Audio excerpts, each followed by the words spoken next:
Hey everyone, Anthony from DataCrunch here with another computer tip for you. Backing up your data is so important nowadays. I mean, if you get a virus that is just a nasty virus on your computer, or if you get malware that just really messes up your whole system, there are times when you can't even get back into that computer. So having a backup nowadays is critical. There are a lot of ways you can do backups. A free way to do a backup, it's a little more in depth. What the best way to do it would be to take a USB flash drive or an external drive, plug it into your computer, and just copy over anything that you want to save. Because once it's on that flash drive or that hard drive, you can unplug it. If anything happens to the computer, you still have that backup. You still have that hard drive or that flash drive in your hand. Now, if there are people who, if you don't know exactly where your files are, I know there are a lot of people that save things on their computer and they know where they are to open them, but they don't know how to navigate to them. What you could do is just open up My Computer on your Windows computer, copy, right-click on the C drive, click copy, and then paste it into your external hard drive or flash drive.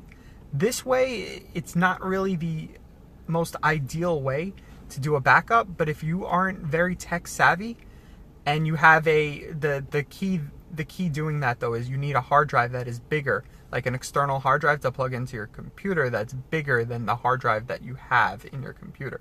So if you get like a 1 terabyte hard drive, that's more than enough. I'm sure no one's going to run into not having enough data on that 1 terabyte, not having enough space to back everything up, unless you're a tech person.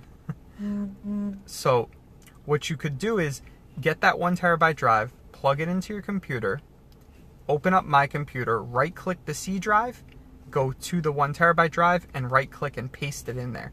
And it'll back up your entire computer. Like I said, this is not the most ideal way, but it is the easiest. You won't have to go through all your through all the folders and find everything. It's just going to take an exact copy of your entire computer, your entire hard drive.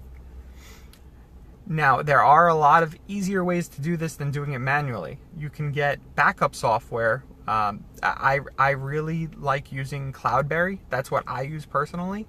There's also Carbonite. Carbonite is great. Carbonite's probably the most well-known, I would say, and the easiest to use. It's a backup. It's a cloud backup service. So you pay them monthly. I believe it's somewhere around $10 a month, if I'm not mistaken. And you install it, you set everything up, and it backs up everything for you automatically. If you lose your hard drive, you just re-download Carbonite on your new computer, and you're able to restore everything. It's very easy to use because it runs in the background. The problem is it's a paid service. So if you want to continue backing up your files for free, you can use the flash drive or the external hard drive method. No one uses DVDs or CDs anymore. Burning that, you'll have to burn like a whole collection of 20 DVDs just to back up your documents or CDs. So that's really it for backing up. I cannot stress how important this is. I've had problems where I've lost my entire computer. I mean, and me being a tech guy, there just wasn't anything I could do to restore it. There's malware out right now that it's all over the news. I'm sure people have heard of it. Ransomware. Ransomware is a nasty attack. If you get attacked with the right strain of ransomware, no matter how tech savvy you are, that computer is lost. So the only way to defend yourself is by having a backup. That way you can reinstall the Windows with the CD the computer came in and just put all your files back on like nothing happened. All right, that's another tech tip of the day. Have a good one, everyone.